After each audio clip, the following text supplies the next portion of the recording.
Yeah,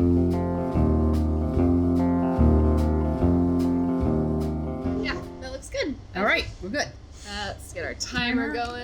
Hey, I'm Peggy. You're Amanda. I'm Peggy. And you're watching The Junction Fiber Millcast. Millcast. I don't know why I'm singing. I'm just because you're in a good mood. I've got a lot of energy today. We're recording a little later in the morning, so all my pistons are firing at this point. Very good. And it is really Christmas Eve. We're not recording it when you're seeing it. It's not today, Christmas Eve. Don't worry, we didn't come in on Christmas Eve. No. Hitch ourselves to Santa's sleigh to get down to the mill to record for you the Millcast. We decided we'll record early because we both have the intention to take the week off. Take a little time off. So, absolutely. Yeah. And we want to introduce you to someone that I have gotten to know as a professional. Just a remarkable guy. His name is Carl Nelson, and Carl Nelson, for us, first built a run-in, which is a three-sided, outdoor structure for sheep. You and Todd. Yeah, for the sheep, so that they could. Not for Todd and I. We did not spend a day in the run-in. It was for the sheep. Sorry. I just meant it wasn't for the mill. The mill doesn't need a run-in. Right, the mill doesn't need a run-in.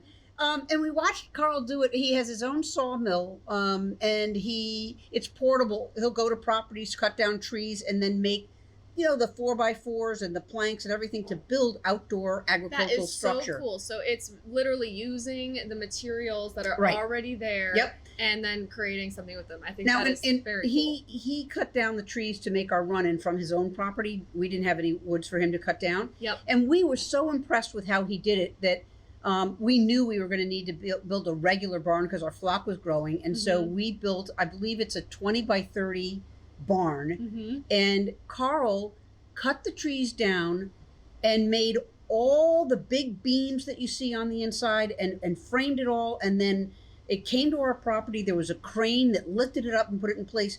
And the structure of it has no nails in it. It's all timber frame. And just down to the tiniest margin of error. And then he skins it and we put a roof on it. And we did our third structure with him this fall. We built a little shed for our tractor. And I thought it would be worth people meeting Carl because as Carl will tell you, this is a dying art. And so we want to introduce you to Carl. So, we're just going to do an interview. Yeah. And it won't take long if that's okay. Go right ahead. Carl, I don't know anything about barns, but I know that you build them. When people drive by barns, what do they not know? Well, most of your barns are for farming. And in Vermont, most of our old barns were built in, late 1700s into the 1800s. So they're one hell of a rustic structure in that they've been here for 150 years. We're starting to lose our barns only because finally the roofs are going. Oh, is that what does it? Does the roofs? Yeah, the roof is the start of it. Back in the day, they hand shingled wood shakes, and a lot of the barns today, you see the tin is blowing off, and you see the shingles underneath, and that's barns start. The rain starts leaking in, and that can rot the timbers. Right. When you built, so you have built for us a shed and I got some pictures of you making it. As I understand it, you have your own sawmill, so all the wood that you used to build this shed, where'd it come from? What did you do? I have 37 acres at home, not a mile from here. I've sawed from there. I get logs from people. My best business model is to come onto somebody's property. I'm retired now, but and I could cut down their trees, saw them into beams and boards, and build their buildings right on their property. Slightly different than the old days. In the old days, they would cut the timber down and they would actually hand hew the beams. So the original timber framing is nothing like what we do today. Right. It's a lot simpler. I have square beams to work with. Right.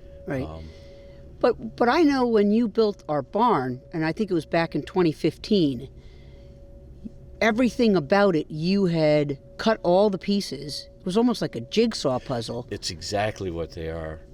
Yes, your main barn was, the timbers came actually from Christian Street, believe it or not. Oh, really? Yeah. But there, as I recall, in that frame, there are no nails. Not in the actual 90% of the frame, all but how we held the rafters down was all with mortise and tenon and wooden pegs. What's mortise and tenon? Mortise and tenon is like sometimes they call it tongue and fork. You have a male appendage going into a female hole in the beam. And then when you put the drill and put in a peg, it's an absolute perfect system of holding beams together. And the reason they did it in the old days is they didn't have any, the metal was too expensive to make nuts and bolts. Right. So, ballpark, how many barns do you think you've built? That's a good question. I started building barns in 1985. Oh. So I'm probably pushing somewhere between 50 and 100 buildings. Wow. And these are just your outdoor buildings. Just in a mile radius of here, we have over 25, 30 buildings. That you built? Yeah. Rob Frazier has a bunch. Kevin Mock. You guys have 3 buildings now. Now, right. I'm including this. Absolutely. So, how did you get started in this? Oh, man. Well, I started after high school with the mind of being an architect, but I got homesick and couldn't handle it. Okay. And so I started working into carpentry. And it's a funny thing. With a high school education, taking all the drafting classes, that's all you need in the state. So when I started into the architecture, I was going down a steel and concrete, and it wasn't my direction. And then as I was a carpenter working on old buildings, that's when I saw the wonders of timber framing. And I think it took me 40 years to develop a nice business model, and now I'm retired.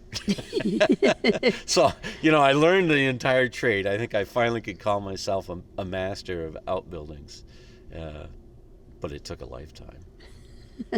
So you're retired, but obviously not totally retired, because you're kind enough to build this for us. I can do, I would like to do a couple of these a year. They're small. You saw me. I built the whole darn thing by myself, as usual. Yeah. I had your husband help me lift up what we call the bents, which is just 2 posts and a frame. In this case, it was half a building, so we had 2 bents. Are there many folks who do what you do in this state? I'm definitely a throwback. I'm enjoy doing the very rustic outbuildings. A lot of your timber framing today is for houses. Right. You're living in one. Right. And I did very little of that. That is work by the hour.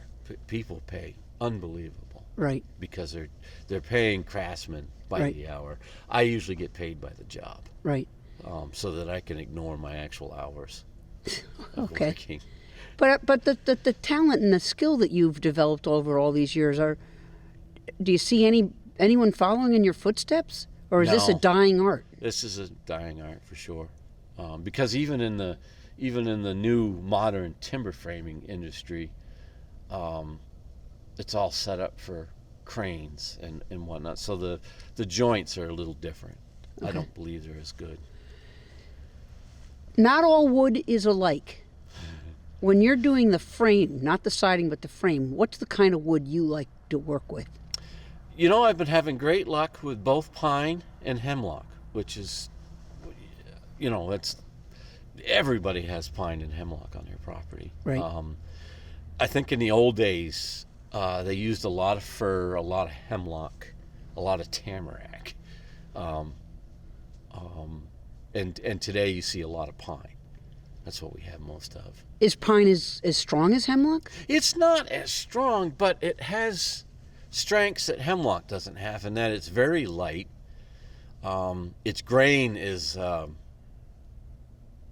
the actual grain holding the timbers together is better than hemlock. Huh. Hemlock is funny stuff. I've sawed logs before where I saw a base log into a bunch of 2x4s and have half of them be ruined because hemlock has a shake, we call it, where the growth ring starts separating in the wind, and you don't know it until you saw into it. Oh, wow. So hemlock, you have to be a little careful of what you get. If I pick a beam up 1.5 feet in the air and drop it on the ground, and you can actually hear what sounds like more than one piece of wood. Oh. Then that's an unsound timber. Oh, wow. Yeah. So you've put in all that work and then discover... Yeah, it's constant. It's only good for the sawmill. fireplace. Yeah, so I've learned to identify shake before I see it. Okay. Before I saw it. Knowing that I'm not going to saw this particular log into beams, I'll saw it into smaller stuff, and the pieces that break up go into the fireplace. Right, right. Yeah. I saw you put together the barn, and I saw you put together this shed for us, and I just know watching you and that you had all these pre-cut pieces, and they were so precise. Is the math in your head? Do you do a diagram? How do you do it? I do sketches. Okay. There's only one complicated measurement on all these frames, and it's the length of the knee brace. What's the knee brace? The knee brace is that little 45 brace that you see in all our bents, and what it does is it keeps the building from swaying. And that's the tricky part? Yeah, that knee brace and lining up those mortises that the knee brace goes into is the hardest part. And it's got to be right. It has to be, right in my world is within a 16th of an inch. Right, and the timber framing has to be less than a 64th, or you see cracks. But you're on your property with your sawmill cutting this all out, and you're not cutting it here. You're hoping that it's right where you're making the pieces. Exactly. A building like this, I guess I can actually now do by heart. I don't even have to think about it. It took me, when we built your main sheep barn, there was a lot to it. You had 2 or 3 roofs. You have a cantilever overhang porch that is still here after 10 years. Yes. That was done with what was called some wedged tenons. So there's some intricate joinery on that barn. Right. There was a lot of sketches, and you don't want to make a mistake because you're throwing huge timbers away, or having to recut them. Right. Right. Huh. Well, I'm very impressed. I know you're the master craftsman in this, and it's kind of too bad that there's no one coming up from behind. There isn't. I have a daughter, and she's in the business, and she knows the timber framing, but I think it's just going to be a lost art. Well, we're fortunate to have found it before the art evaporates, right? Yeah, you're on building 3. Yeah, exactly. Well, Carl, thanks a lot. Yeah, thanks for having me. He's incredible. Yeah. I think it's just so sad that what he knows isn't getting passed down. I feel like there's an anomalous a word, group of people in Vermont doing timber framing. I think that for you can't throw a cat without hitting a timber framer in Vermont. Right, but those are for home structures. The ag buildings, they're doing it more in the typical nails and screws. They're not doing this post and beam way. It's so cool. We have a porch that we got added onto our house during COVID, which was also a timber frame structure, and it's just so beautiful to watch it come together. We got to go and hammer in some of the pegs that hold it together. Very, very cool. Yeah.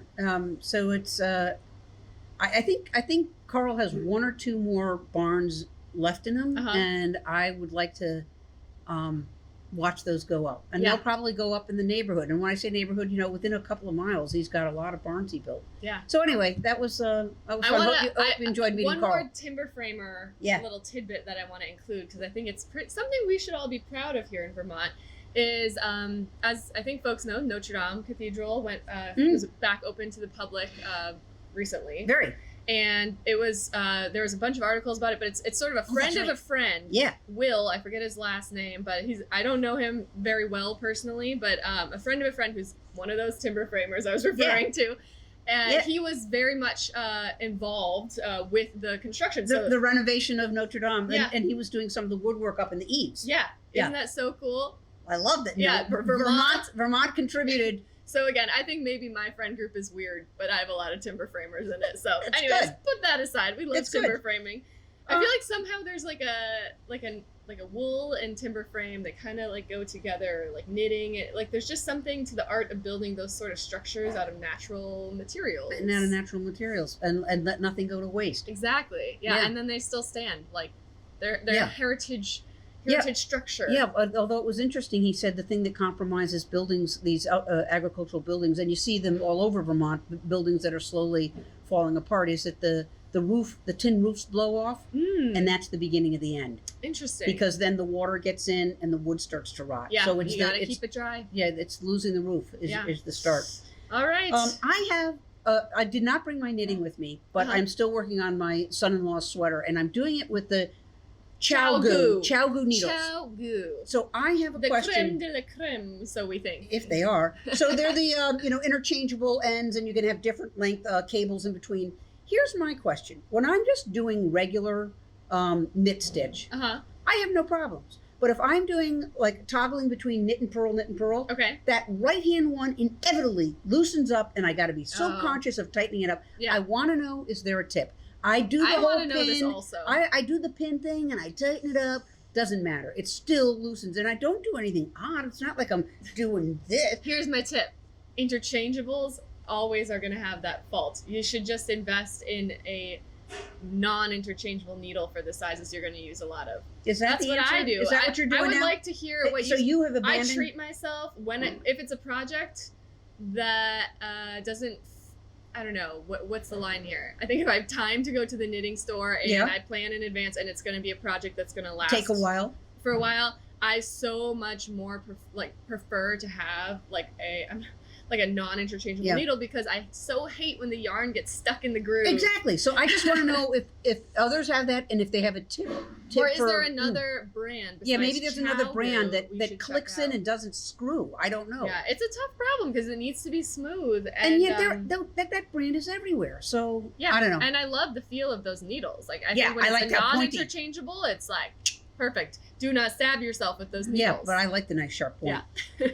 anyhow, we have a new product that's very limited, but we want to tell you about it today, a week in advance. Yeah, mark your calendars. I think we showed you this when it was in the midst of processing. Right. This is some lovely local Corriedale fleece that we blended with we call it a confetti of silk, but it's Technicolor. It's Surrey silk that's been dyed in multiple different colors, and there's just little flecks of it going throughout. So it's 3-ply with That's the other thing, is we seldom make a 3-ply yarn. We did it for our Jacob Twist this year. I think that's the only other time we've offered 3-ply. So we're really, it is a rounder strand than the 2-ply. Yeah. It's going to make your cables pop, but also it just feels a little more luxurious, I think. Yeah, and I think the little specks of color are so cool. It doesn't go on sale this week. It's on December 31st. At 10 a.m. It's our New Year's Eve special. New Year's Eve special. You're going to hear about it again. And it's going to be frustrating. I apologize. We only have, can I say how many? We literally only have 56 skeins. I know, and I think some staff members are also probably going to end up buying. Oh, really? Before it goes on sale. Okay. So it is going to be a little more expensive than our standard Farm Fresh yarn, just because of that 3-ply and the added silk, and it's just so limited. So we will link. Mark your calendars. We'll link the link. You can sign up on that product page to find out exactly the moment that we put that online. But I would say set your timers if you want. Yeah. Some of this we won't be making more. No. I love it. I wish we could make more. The problem is you just can't get the fleece. That's all the fleece I had. I put it all into this, and that was it. I know. I've still got my Flox Corriedale sitting in storage. Are you thinking you might add? No, but I can see Peg every so often. She's like, Amanda, what are you gonna do with that fleece? And I'm like, I need to think about it. Do not turn my Don't fleece. don't touch my Hands off those fleece. bags of wool. I love it. Actually, we do have some white Corriedale that I got a hold of, and I got a fair amount of it. So the question is, do we do the confetti over white? Do we dye the white? I don't know. Maybe folks should write in and let Oh, us yeah, know. what do you want? How much do you have of it? I think I have about 135 pounds, which will scour down to about 100 pounds. Okay, so like a reasonable amount. Yeah. Yeah, for us. This was, how many pounds did we have going into this? Something like Oh, don't hold me to that. 20 pounds or something? No, 20 pounds scoured down would have been less. So no, it was probably about 60 pounds. Oh, really? 70. Wow. Okay. All right. Anyway, well, we wanted to wrap up this episode this year on the Millcast, just chatting about some of the things that we're grateful for. yeah, for the end of the year, it's looking back and going, holy mackerel, another year zipped by. Mm-hmm. And we added some folks to our team, and they've been fantastic. We just have we have the greatest group of people working in the mill. It is so fun to come to work here. Yeah. I mean, I loved coming to work when it was just you and I, and we were figuring out the equipment, but it's such a different It's a very different vibe. And I'm such a social person. I do love like coming in and there's just activity going on. Yeah. And these people are so cool. They're doing such cool things outside of work. Yeah. They're really bringing their best selves into the mill. Yeah. We couldn't be more lucky. Yeah, we're the team that we've extremely built. lucky. Yeah. We should mention, if you want to join our team. Oh, great point. What a segue. What a segue. We have just posted a full-time position. Learn more about it on the website. But if you're in the area, it's a mill worker position. But if you live in the area and you want to be part of the fun, let us know. Yeah. But yeah, the team has been great. And of course, the community that has sort of built up around us. It's been so incredible. Yeah. It's just remarkable. Sometimes, we've been having some more open hours on Saturdays in the open house. People are coming in and they're so familiar with the Millcast, and it's like they want to come in and inhale the vibe. And just, I don't blame them. It's a good vibe, but Yeah. I'm so appreciative that through you, the community and the customers, we've been able to keep this thing going. Yeah. Another year. It's good. Yeah, I think so. Our 5-year anniversary is next fall, though we often say we start in February because that's when we actually start. That's when we got the equipment. Yeah. So this would make But our operating agreement was August of 2020. Right. So we are. Let me be clear. So we set up an operating agreement. Number one, weren't sure what an operating agreement was. Number two, didn't know quite why we needed an agreement. We didn't have the equipment. We didn't have anything. Yeah. So kind of funny. But if you go by the operating agreement, Yeah. we are sort of embarking into We're at our 4.5. 5th year, Yeah. which is a big deal. Yeah. And I think we're knocking on Yeah. some wood here. Yeah. Things are going pretty good. Yeah. And we're really, we're feeling less like a brand newbie on the block these This days. is true. And I think this is important too. We still get along well. Oh my gosh. You meet some people who, they get into this. No, it's all on camera. After this, we go our separate ways. Yeah, no, it's good. Yeah. Yeah. So, and with that sort of like business momentum, I think we have to thank the equipment gods because we couldn't do There's it another without the another knock on equipment. wood. Yeah, no, we've had our hiccups. The new spinner, I think, talked to us last December.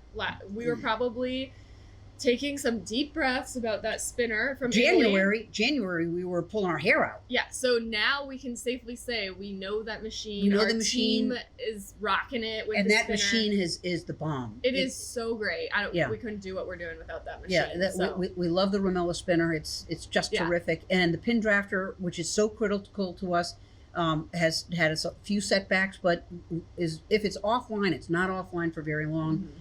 So that's important. Yep, that's great. Equipment's good. I'm super thankful for Brat. Brat was hilarious. This was back in the summer when someone said, "Oh, have you been noticing this vibrant green? It's called Brat." And I'm like, "What the hell?" Yeah, thank you, Charlie XCX and the whole Zeitgeist for inspiring us to get onto the neons. We've had onto the neon. So much fun with neon. It all started with Brat. Yeah, Brat gave birth to. We have 6 very vibrant colors, and in the beginning we thought, well, we'll do it, and then we're like, people still want it, so we've kept it as part of our inventory, if you will. It's been awesome. Yeah, it's been a lot of fun.